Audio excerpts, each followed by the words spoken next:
దేశంలో HMPV virus కలకలం రేపుతోంది. దేశంలో ఇప్పటి వరకు 5 కేసులు నమోదయ్యాయి.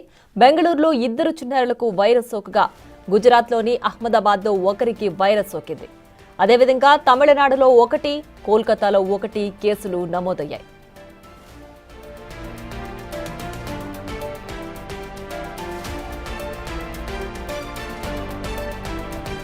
కర్ణాటకలో 2 చిన్నారులు చికిత్స తర్వాత ఆసుపత్రి నుంచి డిశ్చార్జ్ అయ్యారు.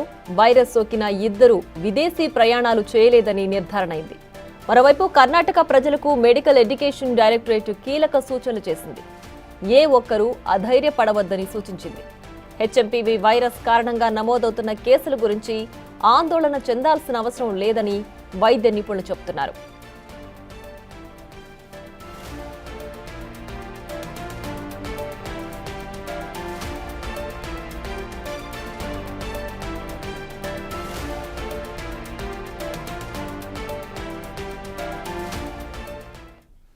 మరింత సమాచారాన్ని మా ప్రతినిధి శివ ఫోన్ లైన్ లో అందిస్తారు. శివ, చెప్పండి, హెచ్ఎంపీవీ వైరస్ కు సంబంధించి ఎలాంటి ఆందోళన చెందొద్దు అని చెప్తున్నారు.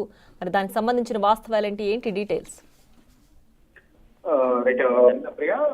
దేశవ్యాప్తంగా కూడా అంటే గుజరాత్ లో మొదట బెంగళూరులో 2 హెచ్ఎంపీవీ వైరస్ కేసులు నమోదయ్యాయి. దాని తర్వాత గుజరాత్ లోని అహ్మదాబాద్ లో 1 కేసు, తర్వాత తమిళనాడులో 2, కలకత్తాలో 1 కేసు నమోదయ్యాయి. మొత్తంగా దేశవ్యాప్తంగా ఇప్పటి వరకు 6 కేసులు నమోదైనట్లుగా కూడా తెలుస్తుంది. దీనికి సంబంధించి ఎవరు కూడా భయపడాల్సిన అవసరం లేదంటూ కూడా Indian council medical research department అంటే చెప్తుంది.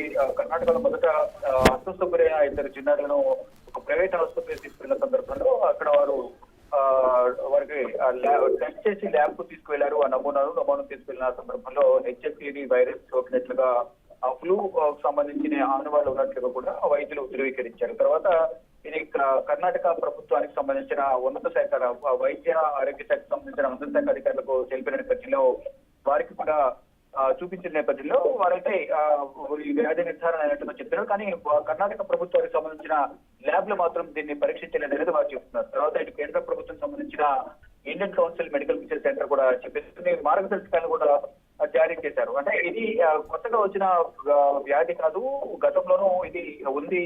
కానీ దీనికి సంబంధించి అంత భయపడాల్సిన అవసరం లేదు. తగిన జాగ్రత్తలు తీసుకోవడం ద్వారా ఈ వ్యాధికి సంబంధించి నివారణ తీసుకోవచ్చు అనేది ప్రధానంగా చెప్తూ ఉన్నారు. అంటే కర్ణాటక, గుజరాత్, తమిళనాడు, అలాగే కలకత్తా ఈ 4 రాష్ట్రాల్లో ఈ వ్యాధికి సంబంధించిన ఆనవాళ్లు ఉన్నాయి. అంటే టెస్టులు పెంచిన కొద్దీ ఈ పాజిటివ్ కేసులు అనేవి బయటపడే అవకాశం అయితే కనిపిస్తోంది. ఇప్పుడు కేవలం కొద్ది రాష్ట్రాల్లోనే ఈ లక్షణాలు ఉన్న వాటికి సంబంధించి ల్యాబ్ లో టెస్ట్ చేసిన నేపథ్యంలో కేసులు అయితే బయటపడ్డాయి. ఇప్పుడు ఈ లక్షణాలకు సంబంధించి వ్యక్తుల నుంచి శాంపిల్స్ సేకరించి ల్యాబ్ పంపించడం మాత్రం ఈ సంఖ్య అయితే మరింత పెరిగే అవకాశం అయితే ప్రధానంగా కనిపిస్తోంది. మొత్తంగా ఈ చికిత్సకు సంబంధించి కేసులను ల్యాబ్ ధృవీకరించబడిన ఇన్ఫ్లుయెంజా కేసులకు సంబంధించి ఆసుపత్రులకు కొన్ని సూచనలు చేశారు. తేలికపాటి కేసులకు సమర్థవంతమైన చికిత్సను నిర్ధారించడానికి ఆరోగ్య సంరక్షణ శాఖ కొన్ని సౌకర్యాలను తప్పనిసరిగా ఏర్పాటు చేయాలని ప్రధానంగా చెప్తున్నారు. వాటిలో భాగంగా పారాసెటమాల్, యాంటీహిస్టమైన్లు, బ్రోంకో డైరెక్టర్లు, దీనికి సంబంధించిన టాబ్లెట్స్ అందుబాటులో ఉంచాలి.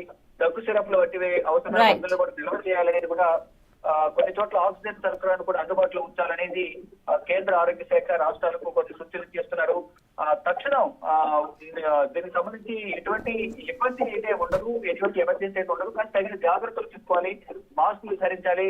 మరోవైపు ముక్కు నడవడం, కళ్ళల్లో ఏళ్లు పెట్టుకోవడం కానీ ఇటువంటి చేయకూడదు అనేది ప్రధానంగా వైద్య ఆరోగ్య శాఖ కొన్ని సూచనలు చేస్తుంది. ప్రధానంగా అందరూ కూడా తగిన జాగ్రత్తలు తీసుకోవడం ద్వారా ఈ వ్యాధి బాధ పడకుండా ఉండొచ్చు అనేది కేంద్ర ఆరోగ్య శాఖ కానీ ఇటు Indian council medical research centre కూడా చెప్తూ ఉంది. Right Shiva, thanks for the updates.